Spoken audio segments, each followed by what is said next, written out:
ವಸೈ ಎಂಬ ಪುಟ್ಟ ಗ್ರಾಮದಲ್ಲಿ ಪಿಂಟು ಮತ್ತು ಅವನ ತಾಯಿ ಮೀನಾ ವಾಸಿಸುತ್ತಿದ್ರು. ಪಿಂಟು ಅವರ ತಂದೆ ಸಾವನ್ನಪ್ಪಿ ಬಹಳ ವರ್ಷಗಳಾಗಿತ್ತು. ಮೀನಾ ಬೇರೆಯವರ ಮನೆಯಲ್ಲಿ ಪಾತ್ರೆಗಳನ್ನು ತೊಳೆದು ಮನೆಯ ಖರ್ಚನ್ನ ನಿಭಾಯಿಸ್ತಾ ಇದ್ಲು. ಪಿಂಟು ಮತ್ತೆ ಮೀನಾ ಬಹಳ ಬಡವರಾಗಿ ಜೀವನ ನಡೆಸ್ತಾ ಇದ್ರು. ಮಗನೇ ಪಿಂಟು, ನಾಳೆಯಿಂದ ನೀನು ಸ್ಕೂಲ್ಗೆ ಹೋಗ್ಬೇಕು ಅಂತ ನಾನು ಅನ್ಕೊಂಡಿದ್ದೀನಿ. ನೀನ್ ಚೆನ್ನಾಗಿ ಓದಿ ದೊಡ್ಡವನಾಗ್ಬೇಕು. ಆದ್ರೆ ಅಮ್ಮ, ನಮ್ಮನೆ ಪರಿಸ್ಥಿತಿ ಯಾಕೋ ಸ್ವಲ್ಪನೂ ಸರಿ ಇಲ್ಲ. ಮತ್ತೆ ನಾನ್ ಓದೋ ಖರ್ಚನ್ನ ನೀವ್ ಹೇಗ್ ಸಂಭಾಳಿಸ್ತೀರಾ? ಅದನ್ನ ನಾನ್ ನೋಡ್ಕೋತೀನಿ. ನೀನು ಬರೀ ನಿನ್ನ ವಿದ್ಯಾಭ್ಯಾಸದ ಕಡೆ ಮಾತ್ರ ಗಮನ ಕೊಡು. ಹಾಗೆ ನೀನು ಪ್ರತಿದಿನ ಅಲ್ಲಿ ಇಲ್ಲಿ ಅಂತ ಸುಮ್ನೆ ಸುತ್ತಾಡ್ತಾನೆ ಇರ್ತೀಯ. ಅದ್ರ ಬದಲು ನೀನ್ ಸ್ಕೂಲ್ಗೆ ಹೋಗ್ತಾ ಇದ್ರೆ ಪುಟ್ಟ, ಭವಿಷ್ಯದಲ್ಲಿ ನಿನ್ ಜೀವನ ಎಲ್ರಿಗಿಂತ ತುಂಬಾ ಚೆನ್ನಾಗಿರುತ್ತೆ. ಆಯ್ತು ಸರಿ ಅಮ್ಮ, ಆದ್ರೆ ನಾನು ಯಾವ್ದಾದ್ರೂ ಕೆಲ್ಸ ಹುಡ್ಕೊಂಡು ನಿಮ್ಗೆ ಸಹಾಯ ಮಾಡ್ತೀನಿ. ಹಾ, ಸರಿ ಸರಿ. ಒಂದು ದಿನ ಮೀನಾ ಅವಳ ಮಗನ್ನ ಕರ್ಕೊಂಡು ಮೊದಲನೇ ದಿನ ಶಾಲೆಗೆ ಕಳ್ಸೋದಿಕ್ಕೆ ಬಂದ್ಲು. ಮೀನಾ ಬಹಳ ಖುಷಿಯಾದ್ಲು ಮತ್ತು ಅವಳ ಮಗ ಶಾಲೆಗೆ ಹೋಗೋದನ್ನ ಕಂಡು ಅವಳ ಕಣ್ಣೀರು ನಿಲ್ಲಿಲ್ಲ. ಮತ್ತು ಈಗ ಮೀನಾ ಮತ್ತೆರಡು ಮನೆಯಲ್ಲಿ ಹೆಚ್ಚಾಗಿ ಕೆಲಸ ಮಾಡಕ್ ಶುರು ಮಾಡಿದ್ಲು. ಪಿಂಟು ಶಾಲೆಯಿಂದ ವಾಪಸ್ಸಾಗಿ ತನ್ನ ಅಮ್ಮನ ಬರುವಿಕೆಗಾಗಿ ಕಾಯ್ತಾ ನಿಂತ. ಅಮ್ಮ ಇಷ್ಟೊತ್ತಿಗೆ ಮನೇಲಿ ಇರ್ಬೇಕಾಗಿತ್ತಲ್ವಾ? ಎಲ್ ಹೋಗ್ಬಿಟ್ರು ಅಮ್ಮ? ಪಿಂಟು ಬಹಳ ಹೊತ್ತು ಕಾಯುತ್ತಾ ನಿಂತಿದ್ದನು. ಸ್ವಲ್ಪ ಹೊತ್ತಿನ ನಂತರ ಮೀನಾ ಬಂದಳು. ಎಲ್ ಹೋಗಿದ್ರಿ ನೀವು? ಏನಿಲ್ಲ, ನಾನು ಇನ್ನೊಂದೆರಡು ಮನೆ ಕೆಲ್ಸ ಹೆಚ್ಚಿಗೆ ಮಾಡ್ತಿದ್ದೆ. ಇನ್ನು ಎರಡ? ಹಾ, ನೀನ್ ಓದೋದಿಕ್ಕೋಸ್ಕರ ಸಹಾಯ ಆಗುತ್ತೆ. ಅಮ್ಮ, ಹಾ, ಹಾಗೆ ನಿನ್ ಸ್ಕೂಲಿನ ಮೊದಲನೇ ದಿನ ಹೇಗಿತ್ತು?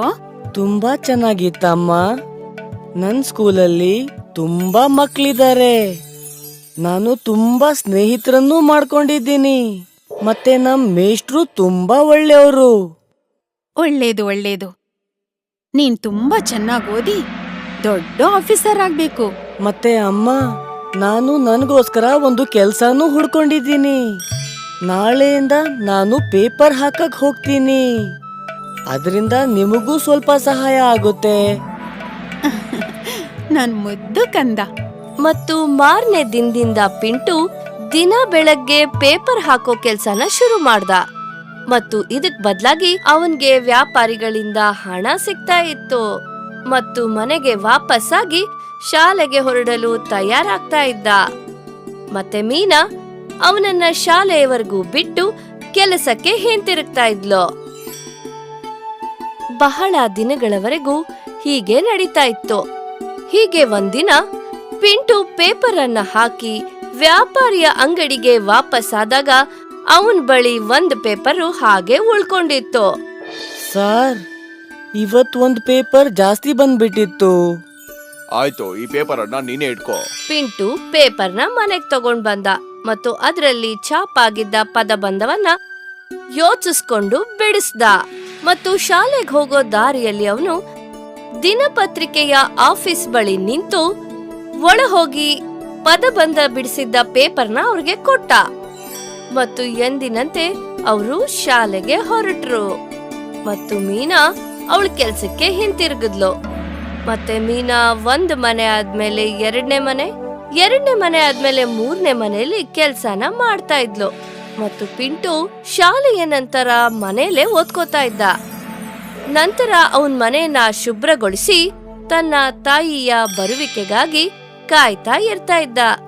15 ದಿನಗಳ ನಂತರ ಪಿಂಟು ಶಾಲೆಯಲ್ಲಿ ಇದ್ದಾಗ ಪಿಂಟು ಮಾಸ್ಟರ್ ಜೊತೆ ಒಬ್ಬ ಅಧಿಕಾರಿ ಬರೋದನ್ನ ಅವನು ಕಂಡ. ಇವನೇ ಪಿಂಟೋ. ಹಾಗಾದ್ರೆ ನೀನೇನ ಆ ಒಗ್ಗಟ್ಟನ್ನ ಸರಿಪಡಿಸಿದ್ದು? ಹೌದು ಸರ್. ನೀನ್ ತುಂಬಾನೇ ಬುದ್ಧಿವಂತ. ಆ ದಿನ ಆ ಒಗ್ಗಟ್ಟನ್ನ ಇನ್ನೊಬ್ನೇ ಸರಿಯಾಗಿ ಬಿಡಿಸಿದ್ದು. ಆದ್ರಿಂದ ನಮ್ ಕಂಪ್ನಿ ಇವಾಗ ಒಂದ್ ನಿರ್ಧಾರನ ತಗೊಂಡಿದೆ. ಅದೇನಂದ್ರೆ ನಿನ್ನಂತ ಬುದ್ಧಿವಂತ ಮಕ್ಕಳ ಶೈಕ್ಷಣಿಕ ಖರ್ಚನ್ನ ನೋಡ್ಕೋತಾರೆ. ಇದನ್ ಕೇಳಿ ಪಿಂಟು ಬಹಳ ಸಂತೋಷಗೊಂಡ. ಶಾಲೆಯಿಂದ ಮನೆಗೆ ವಾಪಸ್ಸಾದ ಮತ್ತು ಅವನ ತಾಯಿಯ ಬರುವಿಕೆಗಾಗಿ ಇವತ್ತು ಬಹಳ ಕಾತುರನಾಗಿ ಕಾಯತೊಡಗಿದ. ಮತ್ತು ಮೀನಾ ಮನೆ ತಲುಪುತ್ತಿದ್ದ ಹಾಗೆ ಪಿಂಟು ತನ್ನ ತಾಯಿಯನ್ನು ಅಪ್ಪಿಕೊಂಡನು. ಅಮ್ಮ ಅಮ್ಮ ನೋಡಿಲಿ ಅಮ್ಮ. ಅರೆ, ಏನಾಯ್ತು? ಅಮ್ಮ, ಇವತ್ತಿಂದ ನೀವ್ ಜಾಸ್ತಿ ಕೆಲ್ಸ ಮಾಡ್ಬೇಕಂತ ಏನಿಲ್ಲ. ಮತ್ತೆ ಅದ್ಯಾಕೆ? ಯಾಕಂದ್ರೆ ಆ ಪೇಪರ್ ಕಂಪ್ನಿನೋರು ನನಗೆ ಸ್ಕಾಲರ್ಶಿಪ್ ಕೊಟ್ಟಿದ್ದಾರೆ.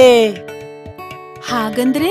ಅಂದ್ರೆ ಈಗ್ಲಿಂದ ನಾನ್ ಓದೋ ಖರ್ಚೆಲ್ಲ ಆ ಕಂಪನಿಯವರೇ ನೋಡ್ಕೊಳ್ತಾರಂತೆ. ಮೀನಾ ಭಾವುಕಳಾದಳು.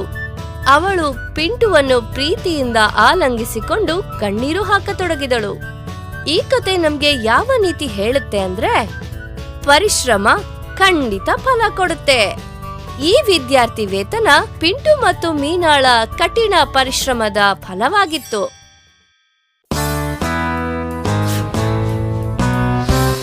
ಪ್ರಭಾತ್ ಒಬ್ಳು ಅನಾಥೆ ಹುಡುಗಿ. ಒಬ್ಬ ಬಡ ಹೆಂಗ್ಸು ಅವಳನ್ನ ಬೆಳೆಸ್ತಾ ಇದ್ರು. ಕೆಲವು ದಿನಗಳಾದ್ಮೇಲೆ ಆ ಹೆಂಗ್ಸಿಗೆ ತುಂಬಾನೇ ಹುಷಾರ್ ತಪ್ತು. ಅವಳು ಮೊದಲಿನ ಹಾಗೆ ಬೇರೆಯವ್ರ ಮನೇಲೆಲ್ಲ ಕೆಲ್ಸ ಮಾಡಕ್ ಆಗ್ತಿರ್ಲಿಲ್ಲ. ಊಟ ಮಾಡೋಕ್ಕೂ ಅವ್ರ ಹತ್ರ ಏನೂ ಇರ್ಲಿಲ್ಲ. ಅಮ್ಮ, ನಾನ್ ನಿಮ್ ಬದ್ಲು ಎಲ್ಲರ ಮನೇಲೂ ಕೆಲ್ಸ ಮಾಡೋದಕ್ ಹೋಗ್ತೀನಿ. ಬೇಡ ಪ್ರಭಾ, ನೀನು ಓದಿ ಬರ್ದು ದೊಡ್ಡ ಕೆಲ್ಸಕ್ ಸೇರ್ಬೇಕು. ನೀನು ಬೇರೆಯವ್ರ ಮನೇಲಿ ಕೆಲ್ಸ ಮಾಡೋದಕ್ ಹೋದ್ರೆ ಓದೋದ್ ಹೆಂಗೆ ನೀನು ಹೇಳು? ಆದ್ರೆ ಅಮ್ಮ, ನನ್ ಬಳಿ ಬೇರೆ ದಾರಿನೇ ಇಲ್ಲ. ಇಲ್ಲಾಂದ್ರೆ ನಾನ್ ನಮ್ಮ ಮನೇನ ಹೇಗ್ ಸಾಕ್ಸೋದು?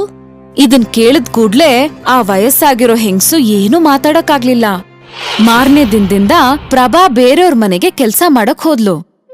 ಇನ್ಮೇಲೆ ಅಮ್ಮನ್ ಬದ್ಲು ನಾನ್ ನಿಮ್ ಮನೆಯಲ್ಲಿ ಕೆಲ್ಸ ಮಾಡ್ತೀನಿ. ಸರಿ ಸರಿ, ಎಲ್ಲಾ ಕೆಲ್ಸ ಅಚ್ಚುಕಟ್ಟಾಗಿ ಮಾಡ್ಬೇಕು. ಇಲ್ದೇ ಇದ್ರೆ ಸಂಬಳ ಸಿಗಲ್ಲ ನಿಂಗೆ. ಆಯ್ತು ಅಮ್ಮ. ಪ್ರಭಾ ಕೆಲ್ಸ ಮಾಡೋದಕ್ ಶುರು ಮಾಡಿದ್ಲು. ಅವಳು ಪಾತ್ರೆ ತೊಳಿತಿದ್ಲು, ಬಟ್ಟೆ ಒಗಿತಿದ್ಲು, ಆಮೇಲೆ ಅವಳು ಮನೆ ಎಲ್ಲಾ ಕ್ಲೀನ್ ಮಾಡ್ತಿದ್ಲು. ಇಷ್ಟೆಲ್ಲ ಕೆಲ್ಸ ಮಾಡಿ ಪ್ರಭಾಗೆ ತುಂಬಾ ಸುಸ್ತಾಗೋಗಿತ್ತು. ಆಮೇಲೆ ಆ ಮನೆ ಯಜಮಾನಿ ಪ್ರಭಾಗೆ ದುಡ್ಡು ಕೊಟ್ರು. ಅದನ್ನ ನೋಡಿ ಪ್ರಭಾ ಹೇಳಿದ್ಲು, ಬರೀ ಇಷ್ಟೇನಾ? ಇದೇ ಜಾಸ್ತಿ ಆಯ್ತು. ನೀನು ಪಾತ್ರೆ ಕೂಡ ಸರಿಯಾಗಿ ತೊಳ್ದಿಲ್ಲ. ಪ್ರಭಾ ಹಣ ತಗೊಂಡು ಮನೆಗ್ ವಾಪಸ್ ಹೊಟ್ಟೋದ್ಲು. ಪ್ರಭಾ ಆ ದುಡ್ನ ತನ್ನ ವಯಸ್ಸಾಗಿರೋ ಅಮ್ಮನ ಕೊಟ್ಲು. ಆಮೇಲೆ ತುಂಬಾ ಸುಸ್ತಾಗಿ ಮಲ್ಕೊಂಡ್ಬಿಟ್ಲು. ಮಾರನೇ ದಿನ ಪ್ರಭಾಗೆ ಎಚ್ಚರ ಆದಾಗ, ಅಯ್ಯೋ ದೇವ್ರೆ, ನಾನ್ ನೆನ್ನೆ ಓದ್ಕೊಳ್ಳೇ ಇಲ್ವಲ್ಲ. ನೀನು ಬಹಳ ಸುಸ್ತಾಗಿದ್ದೆ. ಹೇಗ್ ಓದ್ಕೋತಾ ಇದ್ದೆ ನಿನ್ನೆ? ಆದ್ರೆ ನಾನು ಏನಿಲ್ಲ, ನಾನು ಇವತ್ತು ಓದ್ಕೊಳ್ತೀನಿ. ಮತ್ತೆ ಪ್ರಭಾ ಕೆಲ್ಸ ಮಾಡಕ್ಕೆ ಅಂತ ಬಂದ್ಲು. ಇವತ್ತು ಸಹ ಪ್ರಭಾ ಪ್ರತಿ ಒಂದು ಕೆಲ್ಸಾನು ಮಾಡ್ ಮುಗ್ಸಿದ್ಲು. ಮತ್ತೆ ಸುಸ್ತಾಗೋದ್ಲು. ಹಣ ತಗೊಂಡು ವಾಪಸ್ ಮನೆಗ್ ಹೋದ್ಲು. ಮನೆಗ್ ಹೋಗ್ತಿದ್ದ ಹಾಗೆ ಊಟ ಮಾಡ್ಬಿಟ್ಟು ಆಮೇಲೆ ಮಲ್ಕೊಂಡ್ಬಿಟ್ಲು.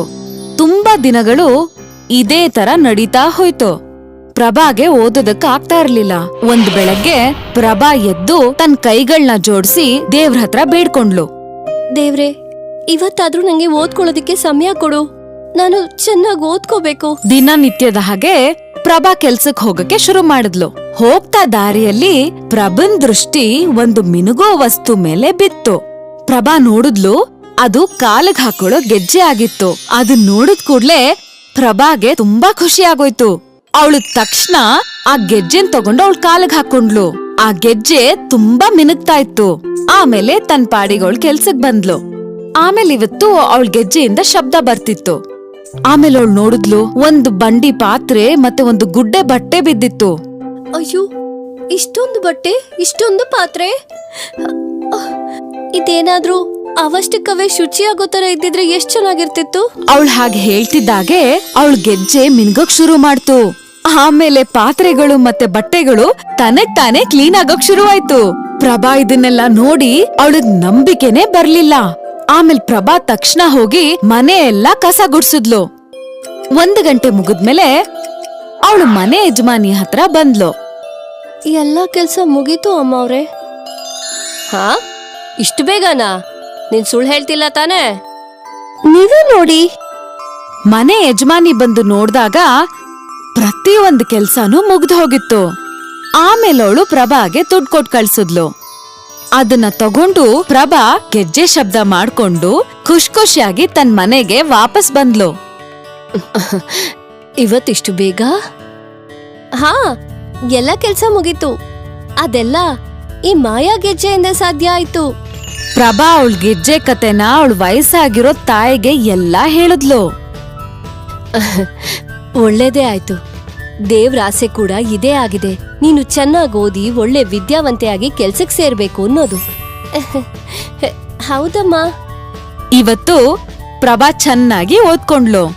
ಈ ದಿನ ಆದ್ಮೇಲೆ ಪ್ರಭಾಗೆ ಓದ್ಕೊಳ್ಳಕ್ಕೆ ತುಂಬಾ ಜಾಸ್ತಿ ಸಮಯ ಸಿಕ್ತಿತ್ತು.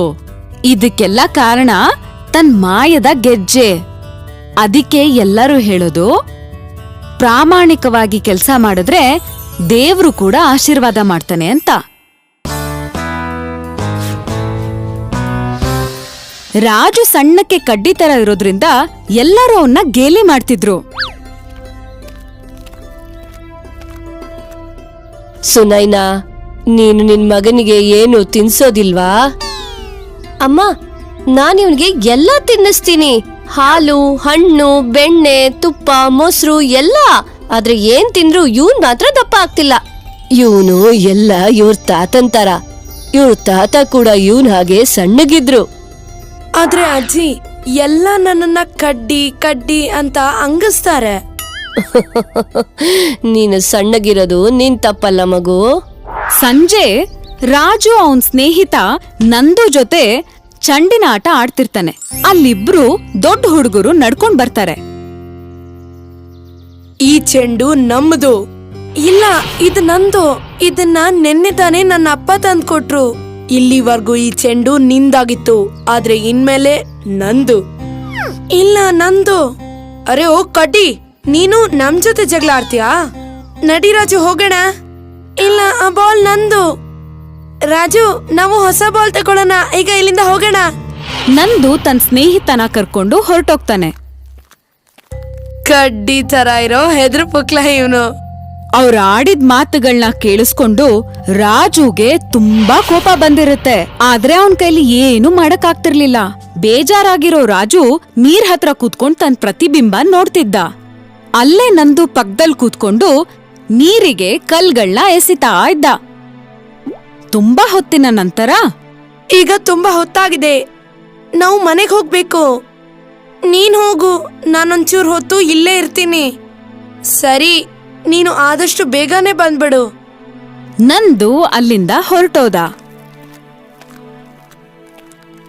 ಆಗ ಸಂಜೆ ಆಗೋಗಿತ್ತು. ರಾಜು ಮನೆಗ್ ಹೋಗಕ್ಕೆ ಅಂತ ಯೋಚಿಸ್ದ. ಅವನು ಕಾಡಿನ ರಸ್ತೆಯಲ್ಲಿ ನಡ್ಕೊಂಡ್ ಹೋಗುವಾಗ ಅಲ್ಲಿ ಅವನು ಒಂದು ಮಿನುಗ್ತಾ ಇರೋ ಬಾಳೆಹಣ್ಣಿನ ಗಿಡ ನೋಡ್ದ. ಅದು ತುಂಬಾ ಮಿನುಗ್ತಾ ಇತ್ತು. ರಾಜು ಆ ಮರದ ಹತ್ರ ನಡ್ಕೊಂಡ್ ಹೋದ. ಆಮೇಲೆ ಇದ್ದಕ್ಕಿದ್ದ ಹಾಗೆ ಆ ಮರ ಮಾತಾಡೋದಕ್ಕೆ ಶುರು ಮಾಡ್ತು. ರಾಜು, ನನಗ್ ಗೊತ್ತು ನೀನ್ ತುಂಬಾ ದುಃಖದಲ್ಲಿದ್ಯಾ ಅಂತ, ಆದ್ರೆ ನಾನ್ ನಿನ್ಗೆ ಸಹಾಯ ಮಾಡ್ಬೇಕು ಅನ್ಕೊಂಡಿದ್ದೀನಿ. ಒಂದು ಮರ ನನಗೆ ಹೇಗ್ ಸಹಾಯ ಮಾಡುತ್ತೆ? ರಾಜು ಇದು ಕನ್ಸಲ್ಲ ಅಂತ ತಿಳ್ಕೊಳಕ್ಕೆ ತನಗ್ ತಾನೇ ಗಿಲ್ಕೊಂಡ. ರಾಜು, ನಾನ್ ನಿಜವಾಗ್ಲೂ ಮಾತಾಡಬಲ್ಲೆ. ನಾನೊಂದು ಚಮತ್ಕಾರದ ಬಾಳೆಹಣ್ಣಿನ ಮರ. ಮತ್ತೆ ನಾನ್ ನಿನಗೆ ನಿಜವಾಗ್ಲೂ ಸಹಾಯ ಮಾಡ್ಬೇಕು ಅನ್ಕೊಂಡಿದ್ದೀನಿ. ನೀವ್ ಹೇಗೆ ನನಗ್ ಸಹಾಯ ಮಾಡ್ತೀರಾ? ಇಲ್ ನೋಡು ಈ ಬಾಳೆಹಣ್ಣುಗಳನ್ನ. ಇದೆಲ್ಲ ಚಮತ್ಕಾರದ ಬಾಳೆಹಣ್ಣುಗಳು. ನೀನು ಇದ್ರಲ್ಲಿ ಒಂದು ಬಾಳೆಹಣ್ಣನ್ನ ತಿನ್ನು, ಆಮೇಲೆ ನೋಡು ಏನಾಗುತ್ತೆ ಅನ್ನೋದನ್ನ. ಆಗ ರಾಜು ಅಲ್ಲಿರೋ ಒಂದ್ ಬಾಳೆಹಣ್ಣ ಕಿತ್ಕೊಂಡ. ರಾಜು ಆ ಬಾಳೆಹಣ್ಣು ತಗೊಂಡು ಸಿಪ್ಪೆ ಬಿಡಿಸ್ಕೂಡ್ಲೆ ಎಲ್ಲಾ ಕಡೆ ಮಿನುಗೋದಕ್ಕೆ ಶುರುವಾಯ್ತು. ರಾಜು ಆ ಬಾಳೆಹಣ್ಣ ತಿಂತಿದ್ದ ಹಾಗೆ ಅವನ್ ಶರೀರ ತನಗ್ ತಾನೇ ಪೌಷ್ಟಿಕವಾಗೋಯ್ತು. ರಾಜು ಮುಂಚಿನ ತರ ಕಡ್ಡಿ ತರ ಕಾಣಿಸ್ದೆ ಎಲ್ಲಾ ಹುಡುಗರ ಹಾಗೆ ಆರೋಗ್ಯವಾಗಿ ಕಾಣಿಸ್ತಾ ಇದ್ದ. ರಾಜುಗೆ ತುಂಬಾ ಸಂತೋಷ ಆಯ್ತು. ಧನ್ಯವಾದಗಳು, ನಿಮ್ಗೆ ತುಂಬಾ ತುಂಬಾ ಧನ್ಯವಾದಗಳು. ಈಗ ನಾನ್ ನಿನ್ಗೆ ಹೇಗೆ ಸಹಾಯ ಮಾಡಿದ್ನೋ ಹಾಗೆ ನೀನು ನನಗೆ ಒಂದು ಸಹಾಯ ಮಾಡ್ಕೊಡ್ಬೇಕು. ಹಾ ಹಾ, ಯಾಕಿಲ್ಲ. ನೀನು ನನ್ಗೋಸ್ಕರ ಆ ನದಿಯಿಂದ ಒಂದ್ ಬಡ್ಕೆಯಲ್ಲಿ ನೀರ್ ತರಬೇಕು. ಅಷ್ಟೇನಾ? ಅಷ್ಟೇನೆ. ರಾಜು ಆ ಕೂಡ್ಲೆ ನೀರಿನ ಹತ್ರ ಬಂದ. ಆಮೇಲೆ ಅಲ್ಲಿಂದ ಒಂದು ಮಡಕೆ ತುಂಬಾ ನೀರನ್ ತುಂಬ್ಕೊಂಡ. ಆ ನೀರನ್ ತಗೊಂಡು ಮತ್ತೆ ಆ ಮರದ ಹತ್ರ ವಾಪಸ್ ಬಂದ. ಆ ಮರ ಹೇಳ್ದ ಹಾಗೆ ಆಮೇಲೆ ಆ ಮರಕ್ಕೆ ನೀರ್ ಹಾಕಿದ ಕೂಡ್ಲೆ ಮರದಲ್ಲಿರೋ ಆತ್ಮ ಆ ಮರದಿಂದ ಆಚೆ ಬಂತು. ನೀನು ನನಗೆ ಸ್ವತಂತ್ರವನ್ನ ಕೊಟ್ಟಿದ್ಯಾ, ನಿನಗೆ ತುಂಬಾನೇ ಧನ್ಯವಾದಗಳು. ಮರದಲ್ಲಿದ್ದಿದ್ದ ಆತ್ಮ ಆಕಾಶಕ್ಕೆ ಹೊರಟೋಯ್ತು. ಆಮೇಲೆ ಆ ಮರ ಸಾಧಾರಣವಾದ ಬಾಳೆಹಣ್ಣಿನ ಮರ ಆಗೋಯ್ತು. ಆಮೇಲೆ ರಾಜು ಮನೆಗ್ ವಾಪಸ್ ಬಂದ. ಅಲ್ಲಿ ಅವ್ರ ಅಜ್ಜಿ ಮತ್ತೆ ಅವ್ರಮ್ಮ ರಾಜು ಬದ್ಲಾಗಿರೋದನ್ನ ನೋಡಿ ಆಶ್ಚರ್ಯ ಆದ್ರು. ರಾಜು ಅವರಮ್ಮ ರಾಜುನ ಅಪ್ಕೊಂಡ್ರು. ಆಮೇಲೆ ರಾಜು ತನ್ನಮ್ಮನಿಗೆ ಆ ಮಾಯದ ಬಾಳೆಹಣ್ಣಿನ ಮರದ ಕತೆ ಎಲ್ಲ ಹೇಳ್ದ. ಆದ್ರೆ ಅಜ್ಜಿ, ಆ ಮರದ ಆತ್ಮ ಎಲ್ ಹೋಯ್ತು ಅಂತ ನನಗ್ ಅರ್ಥನೇ ಆಗ್ಲಿಲ್ಲ. ಆ ಮರ ಒಂದು ಶಾಪಗ್ರಸ್ತ ಮರ ಆಗಿತ್ತು. ನೀನು ಅದನ್ನ ಸ್ವತಂತ್ರ ಮಾಡಿದ್ಯಾ, ಗೊತ್ತಾಯ್ತಾ? ಆದ್ರೆ ಏನೇ ಆಗ್ಲಿ, ಆ ಮರ ನನ್ನ ಶರೀರನೇ ಬದಲಾಯಿಸ್ಬಿಡ್ತು. ಇನ್ಮೇಲೆ ಯಾರು ನನ್ನ ಅಣಗ್ಸಲ್ಲ. ಮಾರನೇ ದಿನ ರಾಜು ತನ್ನ ಚಂಡನ್ನ ವಾಪಸ್ ತಗೊಳಕ್ಕೆ ಅಂತ ಹೋದ. ಅಲ್ ನೋಡ್ದ ಬಲ್ವಾನ್ ಮತ್ತೆ ದೀಪಕ್ ಇಬ್ರು ಅವನ್ ಚಂಡಲ್ಲೇ ಆಟ ಆಡ್ತಾ ಇದ್ರು. ರಾಜು ಝಟ್ ಅಂತ ಅವನ್ ಚಂಡನ್ನ ಹಿಡ್ಕೊಂಡ. ಆಗ ದೀಪಕ್ ಮತ್ತೆ ಬಲ್ವಾನ್ ಅವನ್ನ ನೋಡಿದ್ರು. ಅವ್ರಿಬ್ರು ನೋಡ್ತಿರೋದು ರಾಜು ಅನ್ನೋದನ್ನ ಅವ್ರ ಕೈಯಿಂದ ನಂಬಕ್ಕೆ ಆಗ್ಲಿಲ್ಲ. ಅಬ್ಬಬ್ಬ, ಇದನ್ನ ನಂಗೆ ನಂಬಕ್ಕೆ ಆಗ್ತಾ ಇಲ್ಲ. ಇವನಂತೂ ಒಂದು ಕಡ್ಡಿ ತರ ಇದ್ದ ಅಲ್ವಾ? ಇದ್ದೆ, ಆದ್ರೆ ಈಗಿಲ್ಲ. ಈಗ ನಾನ್ ನಿಮ್ಮಿಬ್ರನ್ನ ಚಟ್ನಿ ಮಾಡ್ಬಿಡ್ಬೋದು. ರಾಜು ಅವ್ರಿಬ್ರ ಹಿಂದೆ ಓಡೋಕ್ ಶುರು ಮಾಡ್ದ. ಆಗ ಅವರಿಬ್ರು ಹೆದ್ರುಕೊಂಡು ಓಡ್ ಹೋಗ್ಬಿಟ್ರು. ಈ ರೀತಿ ಆ ಮಾಯದ ಮರ ರಾಜು ಜೀವನಾನೇ ಬದಲಾಯಿಸ್ಬಿಡ್ತು. ಹಾಯ್, ನಾನು ಶೈನಿ. ನೀವ್ ನನ್ನನ್ನ ಹೀಗೆ ನೋಡೋಕ್ ಇಷ್ಟಪಟ್ರೆ ಈ ವಿಡಿಯೋನ ಖಂಡಿತವಾಗ್ಲೂ ಶೇರ್ ಮಾಡಿ. ಮತ್ತೆ ಈ ಚಾನೆಲ್ಗೆ ಸಬ್ಸ್ಕ್ರೈಬ್ ಆಗೋದನ್ನ ಮರಿಬೇಡಿ.